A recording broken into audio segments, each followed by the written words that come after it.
Huli ka ang karambola ng apat na sasakyan sa Tarlac. Dalawang sugatan kabilang isang babae na tumilapon mula sa kanyang sinasakyan.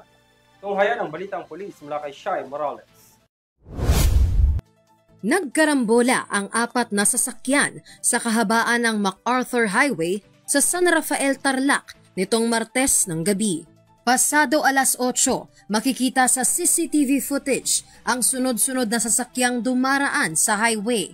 Maya-maya, makikita ang isang kolong-kolong na may sakay na isang babae. Ilang sandali pa, nasagi ito ng kasunod na truck at tumagilid papunta sa kabilang lane. Sakto namang paparating ang isang puting SUV na sumalpok dito ng malakas dahilan para tumilapon sa kalsada ang babaeng sakay.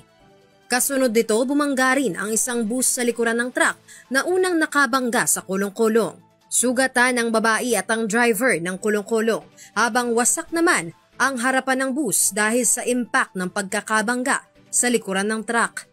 Ayon sa saksi na si alias Arabs, agad ding rumesponde mga pulis na napadaan sa lugar.